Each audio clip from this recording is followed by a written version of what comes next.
For 12 long years, she had inhabited the periphery of life, defined not by her spirit or her name, but by the relentless affliction that consumed her physical strength and her societal standing. The ceaseless drain of the illness was measured not only in the vanishing crimson, but in the dwindling coins spent on physicians whose remedies offered only false hope and deeper poverty. In the dusty, crowded world of ancient Galilee, her condition rendered her ritually unclean, a walking contamination. Every surface she touched, every person she accidentally brushed against, would be rendered impure, demanding ritual cleansing. Therefore, she lived encapsulated in enforced isolation, an invisible exile within her own village. The deepest wound was not the chronic pain, but the relentless anxiety that fastened itself to her identity. To be unclean was to be unworthy of communal embrace, unworthy of physical affection, unworthy even of being spoken to in the public square. She had internalized the label. The reflection she saw in every averted gaze confirmed the verdict. She was insufficient, burdensome, marked by perpetual failure. Her days were shadowed by the silent, crushing fear of discovery. What if she were recognized? What if the desperation led her to an act that betrayed her secrecy, leading to rejection and public scorn? This relentless dread of exposure tightened around her throat, a fear far sharper than any physical ache. She was a spirit slowly suffocating under the weight of an unwanted, degrading label.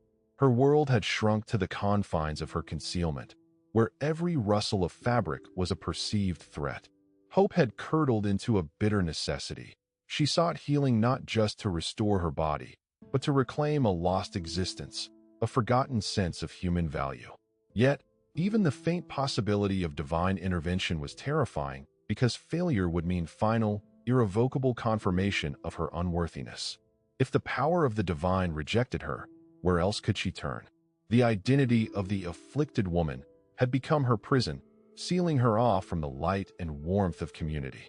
Then came the reports, whispers carried on the wind of a Nazarene teacher, a man whose touch brought not impurity, but wholeness. He moved through the world defying the rigid boundaries of ritual law, associating with the marginalized and the ill. This news ignited a fierce, fragile flicker within her soul. It was a perilous, terrifying opportunity. To approach him openly was unthinkable. The religious authorities would immediately intervene, exposing her impurity to the masses. She had to remain hidden, utilizing the very masses that defined her isolation as a shield. On the day she decided to act, the air was thick with dust and the clamor of the multitudes pressing in around the teacher. She moved like a phantom, her head bowed, her shawl pulled tight, a figure deliberately designed to blend into the shadows and be overlooked. Her goal was not an audience, not dialogue, but utter stealth. If she could reach him, if she could draw power from him without him even knowing she was there, she might evade the crushing judgment of the crowd. Her faith was not loud or demonstrative. It was a desperate, silent crawl, fueled by the conviction that even the slightest, most peripheral contact with his manifested sanctity would be sufficient. The sheer audacity of her plan was breathtaking, rooted in the paradox of her faith. She believed him clean enough to make her clean, yet feared her own defilement might recoil upon him. The path through the throng was an ordeal of scraping past knees and avoiding deliberate touch, each involuntary contact triggering a spike of terror. She pushed forward, carrying the invisible stigma of 12 years, seeking the edge of his garment. She sought the hem, the threadbare boundary where his sanctity met the dust of the road. Her anxiety was focused entirely on maintaining her anonymity, a desperate prayer that she might steal her healing and escape before the world could reinforce the devastating label that had defined her existence. The question hung heavy in the stifling air. Could she touch the source of life and truth and finally break free from the cage of her imposed identity? The surging press of the crowd immediately presented a visceral, unforeseen ordeal far more punishing than the general fear of discovery. The marketplace hubbub transformed into a wall of unyielding flesh, a dynamic current of humanity that threatened to sweep her frail, depleted form away entirely. Every forward step demanded a monumental expenditure of energy, quickly draining the small reserves she had guarded so fiercely. This immediate physical exhaustion became a profound, agonizing trial. Her body, accustomed to the stillness of isolation, protested the suffocating contact and the relentless pressure, reminding her of its fundamental brokenness. This was not merely inconvenience. It was a near-fatal depletion that tested the physical limits of her will. The closer she drew to the center of the commotion, the more acute became the internal cacophony of doubt. She found herself frozen just a few paces from the teacher, immobilized not by the masses, but by a sudden, chilling certainty of failure. The voices of her past, internalized and amplified by 12 years of societal exclusion, roared a final, desperate challenge. If others have failed, what makes you, the most contaminated, think you deserve success? This deep-seated conviction of unworthiness acted as an emotional shield, momentarily protecting her from the risk of divine rejection by demanding she retreat immediately. It was a profound refusal of the spiritual necessity, driven by a self-protective fear that her identity as the unclean one was immutable, fixed even against the power of the divine. Building on this profound moment of paralysis, a distinct, deeply held spiritual memory, a bedrock conviction she had long nursed in secret, surged forward, cutting through the self-condemnation. It was the memory of the ancestral covenant, the promise that the true source of life does not recoil from human suffering, but rather draws near to it. This realization, unprompted and powerful, acted as her silent, internal mentor.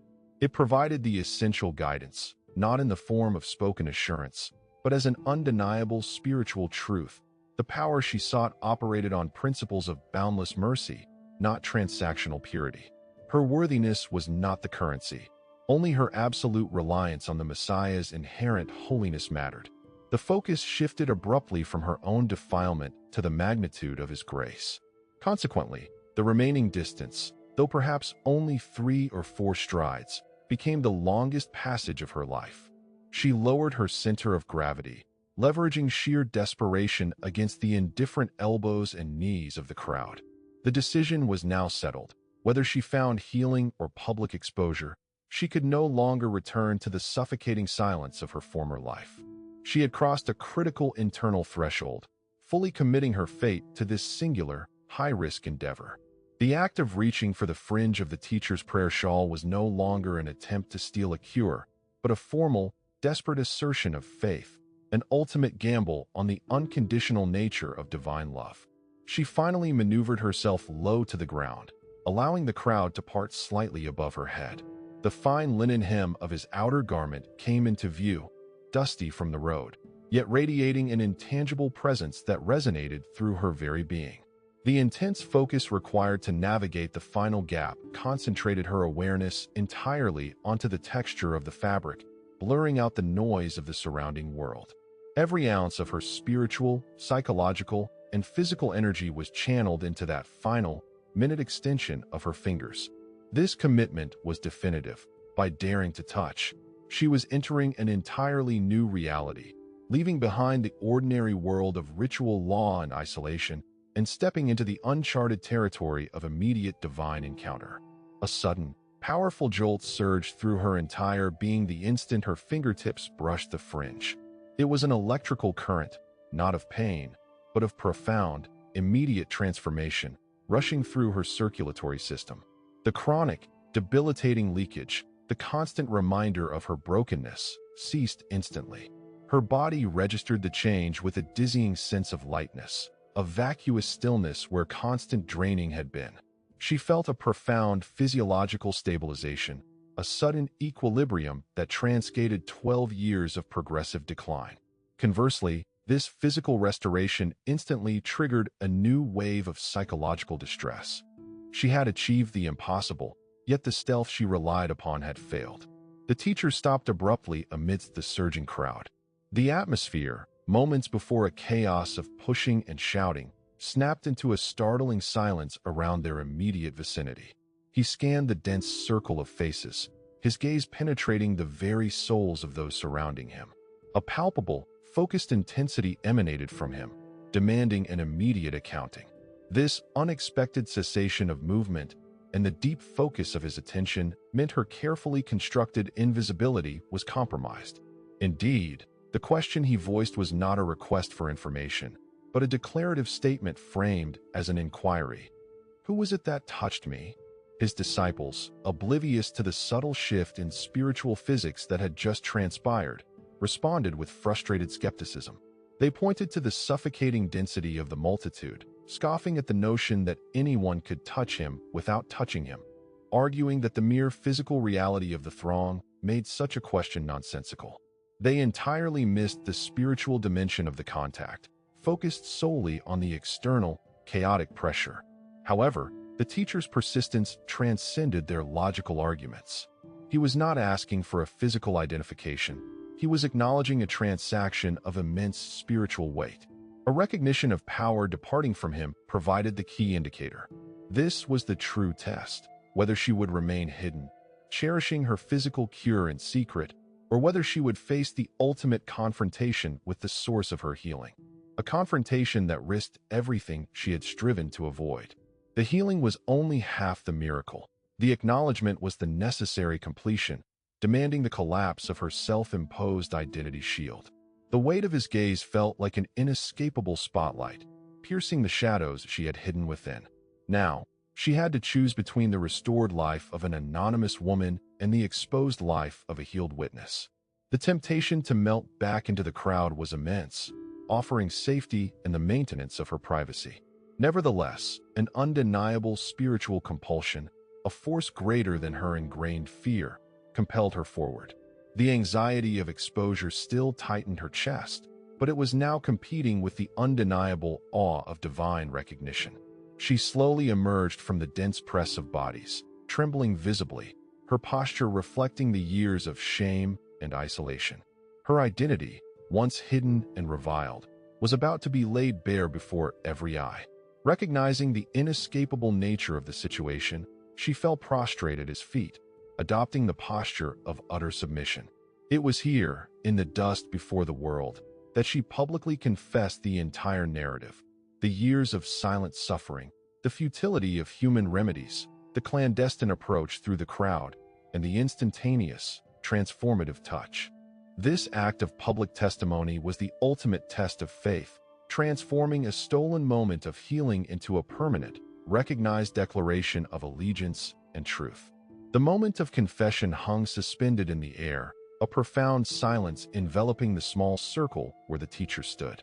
Instead of the expected recoil or the ritualistic cry of warning, a deep, resonant calm emanated from the Nazarene.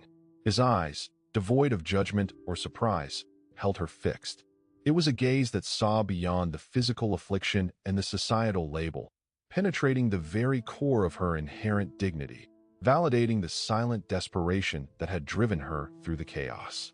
This scrutiny was the crucible, the final ordeal where her spiritual fortitude was tested, the willingness to accept grace publicly, knowing it might invite further scrutiny. Then, the revolutionary word was uttered, slicing through the tension created by the curious, potentially hostile observers. The teacher did not refer to her condition, nor did he use a generic form of address. He spoke a single, sacred term of kinship, immediately redefining her entire existence. This definitive naming elevated her from a marginalized pariah to an acknowledged kinsperson, an act of spiritual adoption before the eyes of the entire community. This was the pinnacle of the encounter, the spiritual nucleus of the ordeal. It signified not just acceptance, but integration into a new, divine family structure that rendered all previous labels unclean, unworthy, solitary, null, and void. More transformative than the physical restoration, this verbal affirmation shifted the source of the miracle away from mere proximity and onto the spiritual mechanism she had employed. He did not claim the healing occurred through an involuntary loss of power, but through the deliberate, assertive action of her belief. This distinction was critical. It credited her faith as the catalyst, empowering her, revealing that she was not a passive recipient of a random blessing, but an active participant who had seized the moment of grace. He commanded her to rise, not merely as a healed individual, but as a person whose spiritual insight had been confirmed and celebrated. The public declaration served as an immediate, irreversible certification of her purity, neutralizing the decade of contamination fears in a single breath. The crowd, which had gathered anticipating a spectacle of ritual breach and possible condemnation, was instead presented with an unparalleled spectacle of grace. The onlookers were forced to internalize the stunning reversal, witnessing the official transition of an untouchable woman into a public recipient of divine blessing. Her healing was not a secret transaction, it was a societal paradigm shift, broadcast by the teacher himself. Consequently, the true dividend she carried away was not solely the mended vessel of her body, but an entirely reconstituted internal landscape. The crushing weight of identity-based anxiety, the fear of being perpetually insufficient and unseen, dissipated entirely. A profound equilibrium settled within her soul. The declaration of peace he granted was not an abstract wish, but the spiritual seal on the transaction, confirming the cessation of her internal civil war. She walked away enveloped in a tranquility that transcended the physical cure, carrying the priceless realization that her true worth was anchored in her relationship with the divine, immune to the fluctuating judgments of the secular world. She had approached anonymously, seeking a cure. She departed named, recognized, and utterly whole. The immediate, profound realization of her transformation extended beyond the physical cessation of the ailment. It permeated the very architecture of her memory and future expectations. The heavy cloak of societal ostracization, which had muffled her spirit for 12 years, felt suddenly and irrevocably lifted. The world, once viewed through the narrow, fearful lens of avoidance, now presented itself as open and accessible. She no longer had to calculate every movement, every proximity, fearing the chain reaction of impurity her presence might set off. This newfound liberation from fear was itself a spiritual healing, dismantling the internal mechanisms of secrecy and shame she had perfected over a decade. This period following the encounter became a vital phase of integration, where she practiced existing without the stigma. She began the slow journey back toward the ordinary world, but it was a path fundamentally altered by the revelation. The challenges she faced were no longer rooted in her sickness, but in readjusting to the norms of a life she had been excluded from. She had to relearn how to engage, how to belong, and how to utilize her voice without the crippling anticipation of rejection. Every interaction, a shared drink of water, a brush of shoulders in the narrow street, acceptance at a public gathering, served as a quiet, tangible reaffirmation of her reinstated status. Furthermore, her profound gratitude began to manifest as a natural compulsion to testify. She had stolen nothing. Everything had been granted and affirmed openly. This truth empowered her to share her experience, turning her solitary struggle into a communal lesson of faith.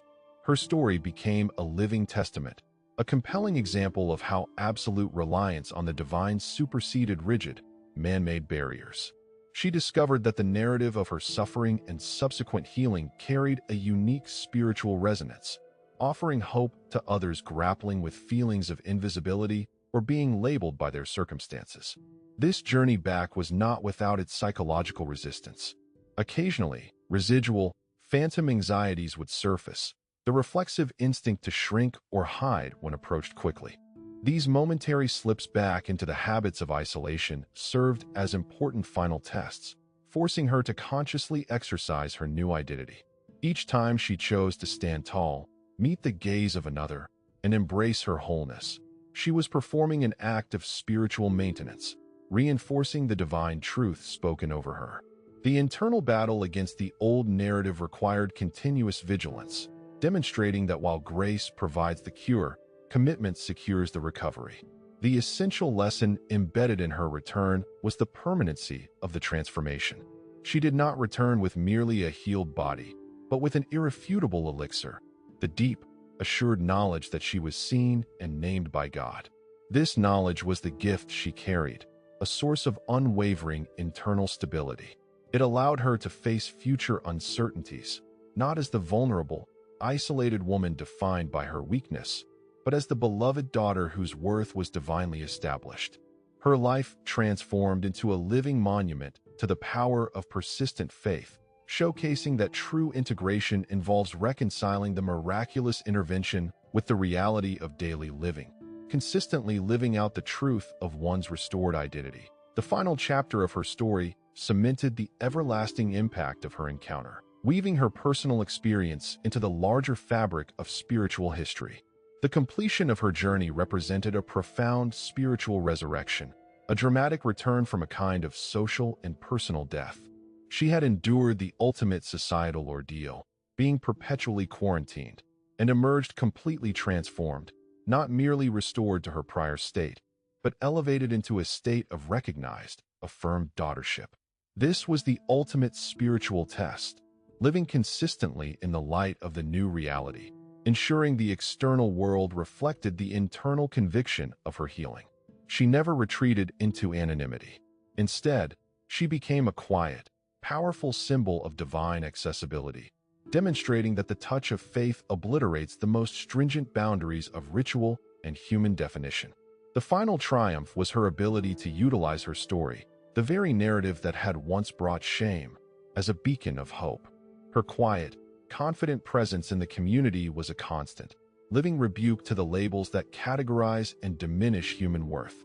She embodied the truth that physical healing is often merely the outward manifestation of a deeper, more necessary spiritual restoration.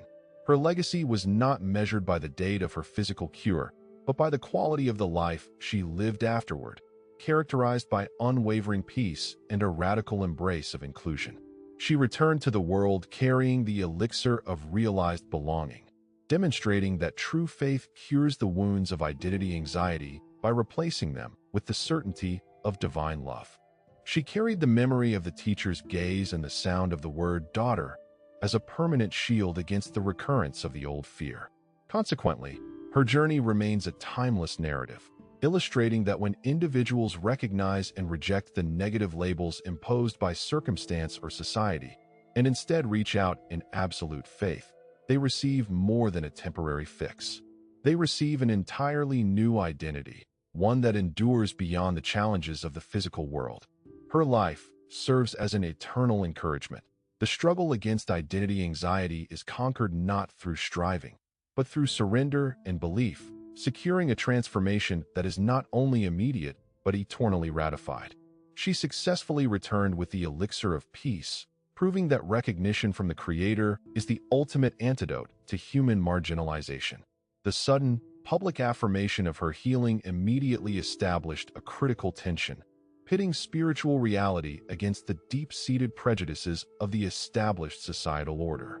In the days following the miracle, the cessation of her flow became an irrefutable physical fact, yet the legal and religious authorities were slow to cede ground. Her deliverance was viewed not as an act of divine mercy, but as a dangerous breach of codified purity laws, which demanded a lengthy, visible process of certification and purification before reinstatement. These guardians of tradition became formidable, passive adversaries, insisting that the immediate, revolutionary nature of the cure undermined the very framework of their faith. Their skepticism manifested as deliberate social coldness and calculated avoidance, forcing her to contend with the silent judgment that she remained, despite the evidence, somehow tainted by the irregular nature of her healing. In stark contrast to this institutional resistance, her return galvanized a small but significant circle of forgotten relatives and long-suffering friends. These individuals, who had previously endured the secondary stigma of association, now stepped forward, their own emancipation interwoven with hers. Their quiet, practical ministry, offering shared meals, public conversation, and communal tasks, served as a crucial counterbalance to the chilling opposition. This newfound network of support was an immediate test of her trust, demanding that she shed the self-reliance born of isolation and accept the vulnerability inherent in human connection. She discovered that walking in spiritual truth required embracing the messy reality of community, recognizing these allies as tangible proof of God's provision beyond the spectacular miracle itself. Furthermore, the restoration of her physical health did not immediately solve the profound material consequences of her 12-year ordeal. The long succession of futile medical expenditures had stripped her household of all financial stability. The spiritual bounty of her wholeness was instantly realized, but the economic debt remained, a tangible, grinding pressure that tested her resolve. Reintegration required the arduous task of rebuilding a sustainable existence, demanding labor and relying upon fair commerce, activities from which she had long been barred.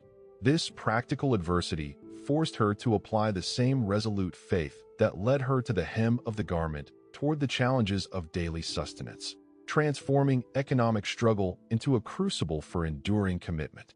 Another crucial layer of the testing phase involved the ingrained, reflexive habits of avoidance.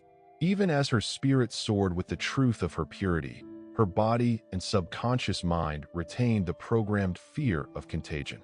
When approached suddenly in the marketplace, a phantom instinct to flinch, to draw her shawl tight across her face, would momentarily seize her. This psychological residue was an insidious internal enemy. It required a conscious, continuous effort to override these deeply etched survival mechanisms. She had to train her nervous system to accept proximity without panic, replacing 12 years of reflexive caution with deliberate, fearless interaction. Every unhurried greeting and unshielded touch became a small victory, reinforcing the spiritual decree over the tyranny of conditioned fear.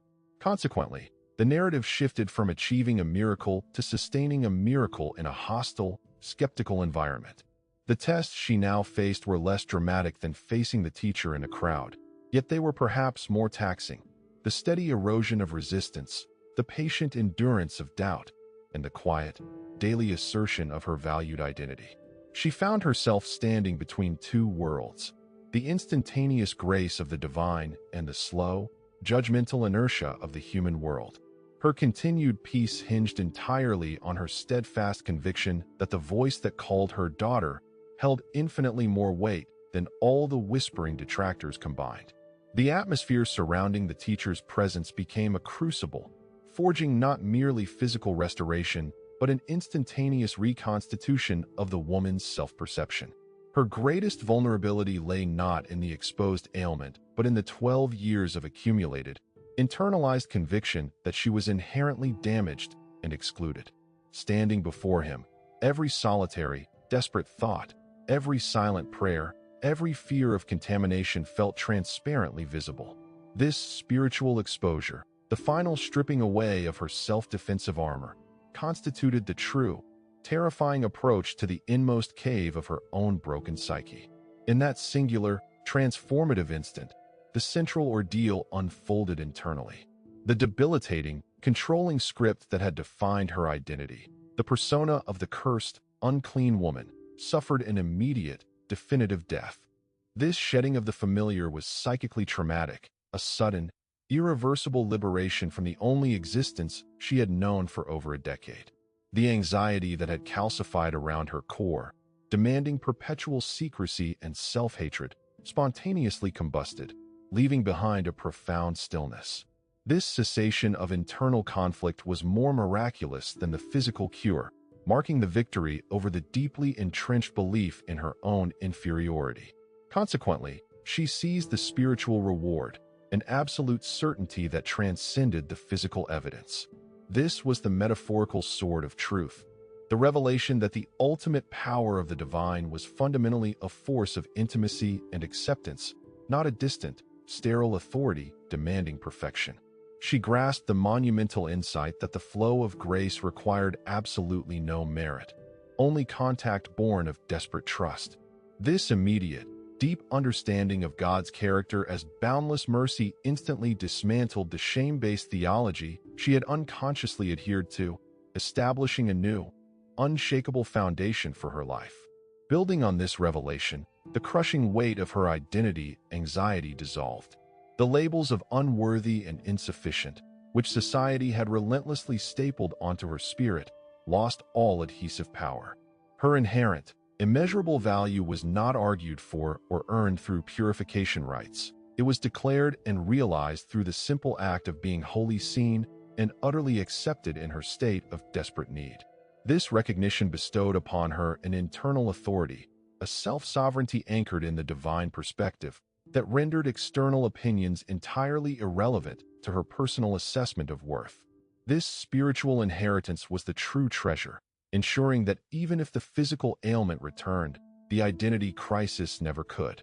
Furthermore, the resolution of her central identity struggle simultaneously finalized the minor anxieties that had plagued her. The financial worry about physicians became baseless because the source of healing was now revealed as eternal and freely available. The emotional isolation, stemming from the mandated separation, vaporized because she was now spiritually and physically clean enough to initiate, rather than merely endure, genuine human connection. All former preoccupations, which had revolved around avoiding detection and managing her contamination, now shifted toward embracing purpose and publicly affirming grace.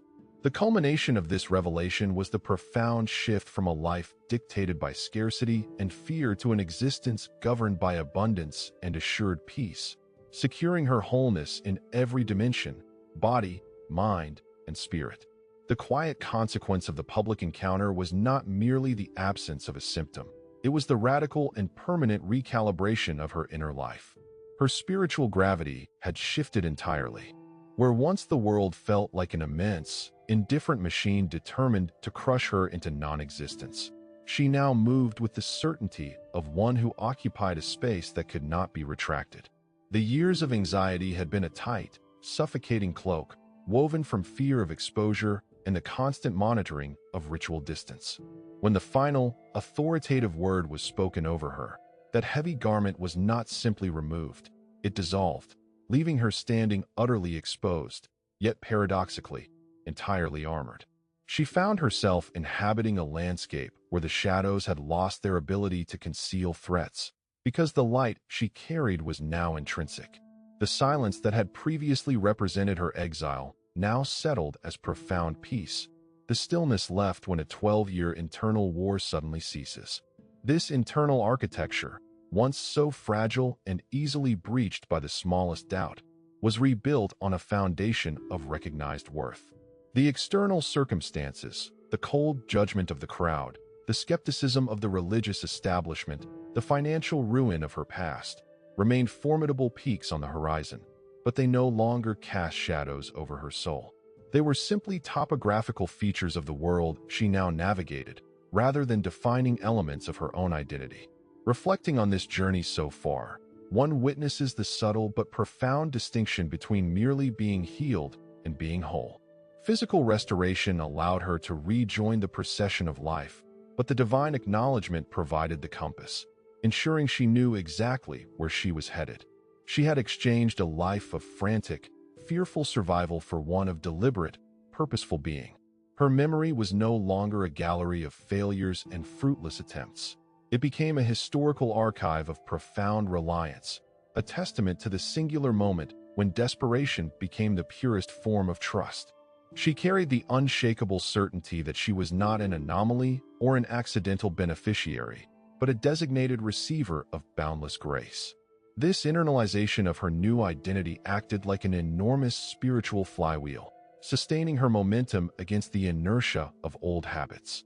The reflex to hide when crowds gathered did not vanish overnight, but each time it surfaced, it served only to highlight the vast chasm between the lie she once believed and the truth she now embodied.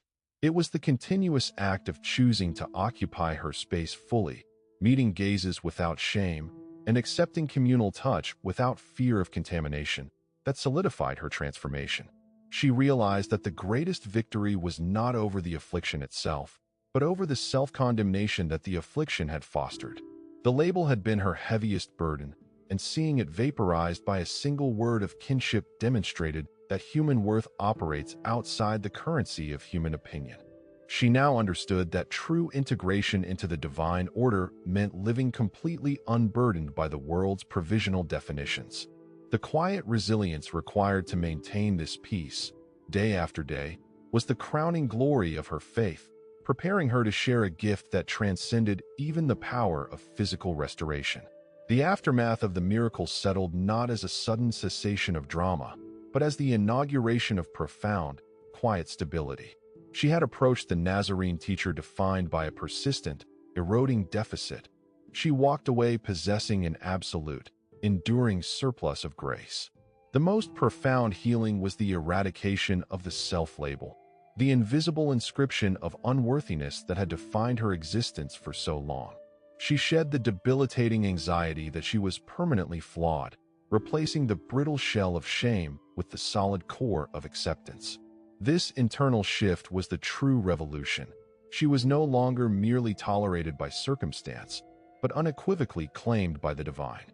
Her healing thus became a metaphor for spiritual emancipation, proving that when faith bypasses the complex barriers of human ritual, it directly confronts and destroys the deepest roots of self-doubt. The enduring testament of her life was woven into the mundane fabric of her restored existence. She moved through the dusty streets not as a figure of perpetual avoidance, but as a deliberate participant in community life. The gift she carried was the assured peace, the spiritual elixir, which shielded her from the retrospective fear that the miracle might somehow be revoked. She had been granted the ultimate identity shift, the transformation from an isolated ailment to an acknowledged daughter. This assured state of belonging conferred upon her a quiet authority. The whispers of doubt from onlookers, the lingering institutional skepticism, could not penetrate the certainty established by the teacher's gaze. Her past contamination was now the backdrop against which her present purity shone, transforming her story from a cautionary tale of exclusion into a vibrant chronicle of radical inclusion. Her singular journey transcends the historical moment, offering a timeless blueprint for confronting the pervasive human struggle against existential anxiety. Every soul, at some point, battles the feeling of being unseen, insufficient, or fundamentally flawed, carrying an internal script of unworthiness. The woman's simple, desperate act of touching the hem provides the essential insight. The solution to identity crisis is not found in complex argumentation or relentless self-improvement, but in a profound, courageous assertion of faith that reaches beyond the immediate pain and touches the true source of spiritual valuation. She demonstrated that when we risk exposure and reach for divine truth, the labels we fear are instantly annihilated by the power of unconditional affirmation. The profound implication derived from her encounter is that the defining reality of a life of faith is not the absence of affliction, but the enduring presence of recognition.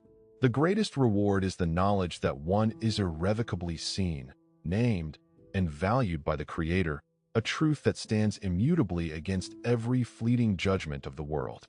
Her final, quiet legacy compels reflection.